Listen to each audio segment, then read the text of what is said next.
This is Lesson 27.1, Authoritarian States. How are fascist and communist totalitarian dictatorships similar and different?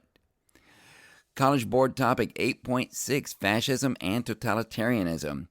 The ideology of fascism, with its roots in the pre-World War I era, gained popularity in an environment of post-war bitterness, the rise of communism, uncertain transitions to democracy, and economic instability. Fascist dictators used modern technology and propaganda that rejected democratic institutions, promoted charismatic leaders, and glorified war and nationalism to attract the disillusioned. Mussolini and Hitler rose to power by exploiting post-war bitterness and economic instability, using terror and manipulating the fledgling and unpopular democracies in their countries. After failures to establish functioning democracies, authoritarian dictatorships took power in Central and Eastern Europe during the interwar period. So the place is places like Italy, Germany, and the USSR from 1924 to 1945. Key people of authoritarian states: Joseph Stalin, Benito Mussolini, and Adolf Hitler. Key concepts of authoritarian states: totalitarianism, fascism, eugenics, communism, and Nazism. Intro. As we know, authoritarian states were nothing new in Europe. We've seen Louis XIV, Peter the Great, Napoleon, Clemens von Metternich, and many more. But these older authoritarian regimes were limited in scope. They relied upon traditional institutions and their bureaucracies to maintain obedience and order. They jailed political opponents, they withheld certain civil liberties, they denied a political voice to all but the most elite members of society. But there were also many aspects of their subjects' lives that these traditional authoritarians could not control, nor did they have the desire to control them. So their subjects also had a lot of personal independence, even if they didn't have a lot of civil or political rights. The highest goal of these traditional, conservative, authoritarian regimes was to keep society the way it was. But in the 20th century, there emerged two new kinds of totalitarian dictatorships: communism and fascism. They had significant ideological differences. Some were sworn enemies, and the ideological clash between them was a large part of World War II. Communism and fascism also had much in common. Both sought total control over the beliefs and behavior of their subjects: economic control, social control, intellectual control, cultural control. Both believed that individualism undermined equality and unity. Both sought the radical reconstruction of all of society. And these two radically different visions of what the world could be is what made them so hostile to each other. Communism and fascism were both one-party systems. This was ironic since both of these began as political parties with branches in all major European countries. Fascists, including Nazis and communists, all used democracy one way or another to gain power. And once they were in, all of them rejected democracy completely. Both used violence, terror, and political repression to get what they wanted. Both employed intense propaganda. Both censored and controlled the mass media. Both engaged in massive social engineering. And both employed charismatic leaders. This was more true of fascists. However, communist leaders could also use charismatic strategies. Both promised to improve the lives of the workers in particular. Both had large bureaucracies. Both had the cooperation of large groups of ordinary people, just like you and me. Intro to Communism. We've learned a lot about communism already. In Lesson 21.2, we were introduced to Karl Marx and Marxist theory as one of our new radical ideas of the 19th century. In Lesson 23.7, we learned how the Communist Party formed and then revised itself in the latter half of the 19th century. In Lesson 25.4, we saw how the Bolsheviks, a Marxist communist party, took control over Russia and converted it into the Soviet Union. And in the upcoming lesson, 27.2, we will study Joseph Stalin's brand of communism called Stalinism in detail. Early Soviet communists largely followed the style of communism that Karl Marx himself had advocated. They had no interest in being revisionist or gradualist. They strove to create an international brotherhood of workers. Hence, pure communism rejected loyalty to one's nation, instead demanding loyalty to one's social class. Marx had insisted that the proletariats must overthrow the bourgeoisie in a violent revolution. Then society would become a communist utopia, ruled by the working class. Economic exploitation would disappear. There would be no private property, but economic scarcity would no longer exist either. And therefore, there would be no need for anyone to have private property.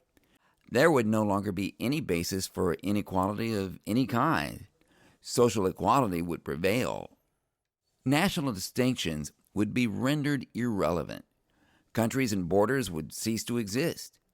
Countries were nothing more than artificial constructs of the bourgeoisie, and the bourgeoisie used countries as a means to control the proletariats. Hence the slogan, "Workers of the world, unite."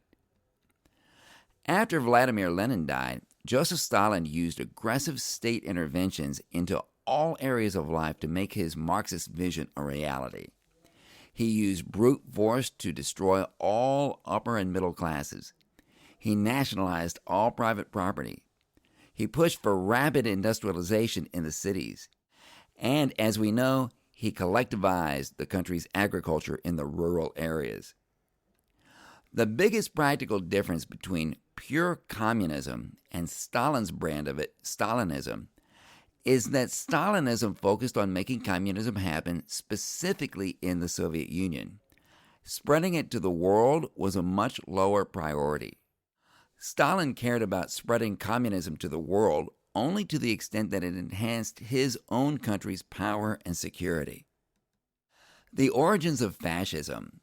Fascism is a 20th century invention, but fascism did not create itself. Fascism is the product of all the things that we've been talking about since at least the Enlightenment. It's the product of groundbreaking intellectual movements. It's the product of major technological, economic, and social trends. Thomas Malthus, David Ricardo, Charles Darwin, and Herbert Spencer all taught that life was a struggle. Progress was not assured. Empathy and compassion were irrelevant and impractical.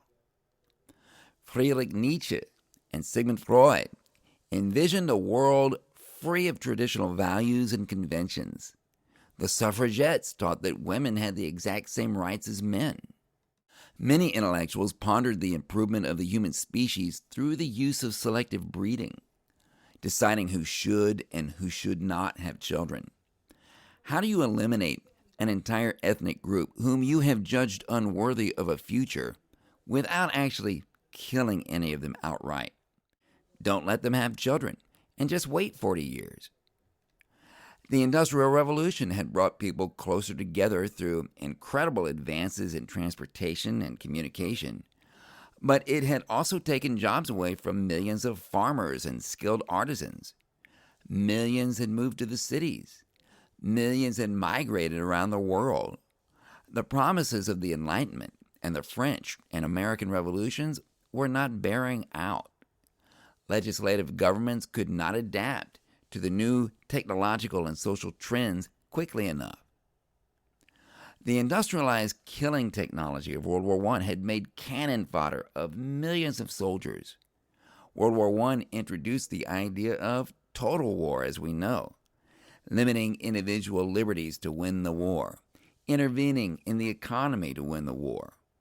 The aristocracy was discredited. Religious institutions were under increased scrutiny and criticism. Religion itself was being questioned. Empires were breaking up, such as the Ottoman Empire and the Austro-Hungarian Empire. Woodrow Wilson brought his political naivete to Europe. He proclaimed the principle of self-determination for all people. Then Wilson died, and the United States left Europe to grapple with his League of Nations. Several countries started out as liberal democracies. Then they encountered inevitable social tensions that forced them to become more repressive. These countries included Poland, Austria, Romania, and Greece. The German people were resentful of how they were treated in the Treaty of Versailles as they struggled to recover from the war. The Italian people were also resentful of how their claims had been dismissed at Versailles. Bolshevism was spreading westward from the Soviet Union, and all of these factors made the fascist response perhaps inevitable. Fascism. What exactly is it? In 2016, and that was an election year, fascism was trending as the #1 searched word for the year on Merriam-Webster.com. But then, in November, the month of the election, fascism was knocked down to the #2 spot by searches for the word surreal. We can easily see the ideology behind communism, but the ideology behind fascism is hard to pin down. Fascism means different things depending on who's using the word. It's also become a very convenient and casual way to vilify people we don't like. If you're on the far right, Obama, Biden, and Harris are fascists. If you're far left Antifa, your definition of who a fascist is broad to the point of absurdity. Anyone in law enforcement's a fascist. Anyone who owns a business, large or small, is a fascist. Anyone who goes to church is a fascist. If you're a high school student, your parents or your teachers may be fascists, especially if they want to control your cell phone. If you're trying to get in shape, your Pilates instructor feels like a fascist.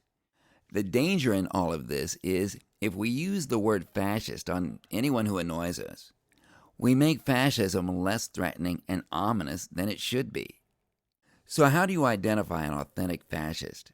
And aren't we learning about fascism in order to identify up-and-coming fascists in our world? Also, are we talking about fascist leaders? Or are we talking about the literally millions of ordinary people who identify with and embrace fascist views and fascist leaders? There are no fully agreed upon definitions. The best you can do is identify the characteristics that we most often link to fascism. By their very nature, these descriptions will be nebulous and porous. There will be exceptions and qualifications all over the place. What are some ways we can describe fascism? It has an us-against-them mentality. It is violent. It is right-wing. It's linked to a people of a distinct ethnic or racial group. It's linked to people under economic stress who feel they are being denied rewards to which they are entitled. Fascism isn't about what people have. It's about what people think they should have. It's also about what or whom people fear. Fascism uses fear to send its message to all levels of society. It depends on the support of the wealthy and the powerful, as well as popular support. Fascism is less about political ideology than it is about seizing and holding power. The Nazis demanded things that we easily associate with fascism: anti-Semitic demands, anti-immigrant demands, anti-capitalist demands. But they also demanded things that we would not automatically associate with fascism, but which had useful secondary purposes: higher retirement pensions, more education for the poor, more on that later, an end to child labor. You need future believers in school. Improved maternal health care. You need healthy future believers. The Nazis were racists who viewed themselves as reformers. Fascist leaders are charismatic, and this has many aspects. Fascism is less about the policies than it is about access to power. And charismatic means fascist leaders know how to use emotion to link themselves to the crowd. They know how to arouse deep, ugly feelings in people. They expose our feelings of resentment and insecurity, a lost war, a lost job, feelings of humiliation, a sense that their country is in decline. The more painful these resentments, the better. They promise to renew the lost or stolen status of their followers. They exploit our desire to be part of something meaningful. They're good at creating spectacle, mass gatherings, military music, incendiary rhetoric. To build fervor, they're aggressive, militaristic, and expansionist. Loud cheers, arm-lifting salutes. They offer exclusive membership in a group, and those who are out of the group become objects of ridicule. They control the educational system. They turn schools into places to indoctrinate future followers. And these followers will be trained to obey without question or hesitation. Fascists often arrange to get themselves voted into office without a majority, and this gives them legitimacy. Once they get into power, they consolidate it through the control of information. Technology is a key focus. Radio, television, social media. Today, tons of personal information is loaded into social media, particularly our tastes, our views, and our personal interests. Spreading lies on phony sites and platforms like Facebook has become popular. Echo chambers are constructed to propagate conspiracy theories, false narratives, and ignorance. How do you make the absurd sound plausible? Simple. Repeat it over and over, straight in the face of all evidence to the contrary. Echo chambers are perfect forums to generate this kind of repetition. Fascism is about obedience. Fascism is an extreme form of authoritarian rule in which citizens are required to do exactly as they are told. Fascism is linked to extreme nationalism. More on this soon. Fascism turns the social contract upside down. As we've learned, the likes of John Locke and Jean-Jacques Rousseau taught that citizens give power to the state in exchange for the protection of their rights. But under fascism, power comes down from the leadership. The people have no rights for the state to protect. The citizen's role is to serve. The government's role is to rule. Fascists claim the authority to speak for the entire nation or group. Fascists are unconcerned with the rights of others. Fascists are willing to use whatever means are necessary to achieve their goals. Fascists expect the crowd to have their back. Your traditional, non-charismatic authoritarians didn't really trust their own citizens. They employed elite security units like royal guards to ensure their safety. They restricted their subjects' access to weapons. They strove to settle people down. But fascists seek to use the crowd. They want the crowd to be well armed. They deliberately create unrest in the crowd. And this is because when the fighting begins, a fascist wants his followers to have both the will and the firepower to strike first. Differences between communism and fascism. The two biggest differences between pure communism and fascism revolve around nation and class. Marxism teaches that nations will be rendered unimportant by the workers' revolution and will cease to exist. Nations are just artificial bourgeoisie constructs anyway. But in fascism, the nation is the most important thing. For fascists, nations are not artificial constructs. The nation is natural and organic. The nation is eternal. It has a history that goes all the way back into mythical origins, which are made up, of course. And it has a future, which will go on indefinitely. Nations are unified by an identifiable biological and racial profile. And this unity is the source of the nation's identity, its strength, its purpose, and its destiny. People whose race and biology don't fit the nation's biology are polluting and weakening the nation. So fascists can have a certain obsession with what they see as racial purity and racial hygiene, and they see eugenics as a viable means of achieving that end. the Nazis would kick eugenics into overdrive with the Holocaust. The other area in which communism and fascism differ is class. For communists, the class you belong to is the most important thing. Communism seeks to eliminate class differences entirely. Logic dictates that if there's only one class, then the very concept of class will cease to exist. But for fascists, all classes are natural and necessary. Different classes in society are like different parts of the body. A fascist would agree with the biblical quotation, "The hand can't say to the eye, I don't need you." Working classes and property classes should work together for the nation in a spirit of social harmony. The fascist promise to help the lives of workers is not for the purpose of leveling class differences, but rather to help the entire nation. Does this mean that communists don't persecute specific ethnic or racial groups? Not at all. Under communism, your ethnic group can be brutally persecuted if it is linked to a particular bourgeois class. And your ethnic group could also be brutally persecuted if it's linked with disloyalty to the communist state.